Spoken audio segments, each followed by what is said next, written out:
What's something nearly everyone could study up on? Civics. Fewer and fewer high schools and colleges actually devote classes to teaching the rights and responsibilities of citizenship. We asked John Diffley, a professor of history at Springfield Technical Community College, to give us all a refresher course.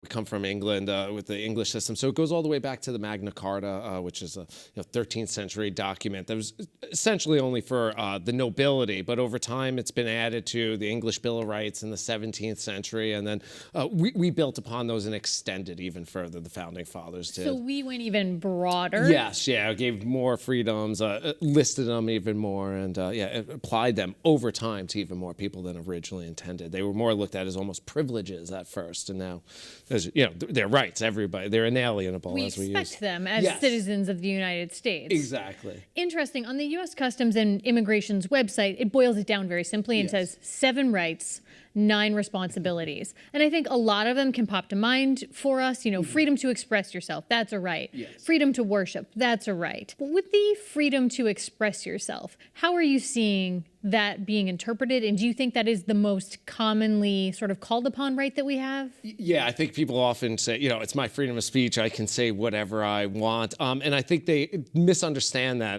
There are restrictions. There's plenty of restrictions on our freedom of speech. And you can't just, the most common is you can't yell fire in a crowded theater. And a lot of people just think that like even in their employment, they can go and say, well, I have freedom of speech. But as we both know, there are things we can't say, can't do. The FCC catches me cursing on air. Yeah, there's going to be a problem. Yes, and we agree to those when we take those positions. It's in part of the contract. It's voluntary, and we are while we're at work in that situation, we're agreeing to limit our rights in there. Now, it doesn't mean we can go out and have political conversations outside of work, but it really, we do limit them. So looking at those responsibilities then, everybody knows we have to pay taxes. Yes. We might not like it. No.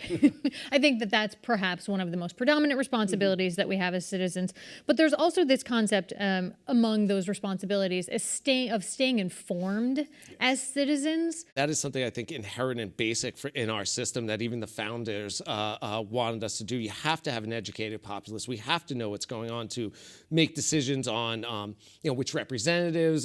It's a lot of work, and I think people aren't always willing to go there, especially, we can get all your news on Facebook or something like that. People don't necessarily search it out, and we know that can be skewed for, either way, what they say, you're in your own silo there. But you have to stay involved if you want to, and informed if you want to be involved. Speaking of work, the 3 branches of government, legislative, executive, and judicial branches. Let's break each of those down a little bit and remind folks what each function is. Let's start with legislative. They make the laws, they pass the laws. That's our elected representatives. The executive branch is supposed to enforce the laws. That's the executive. It's like police power that the president and his Justice Department and others have. And the Supreme Court is supposed to... We've been hearing a bit about these days. Yeah. And the court system is supposed to, it's sort of enforce the laws, but it's also a check on them to make sure they can overrule. Because they're coming in and interpreting this on a very consistent basis, right? Yeah, and that's the hope, is that it stays consistent. But they can be a check on the Congress if a law went too far. It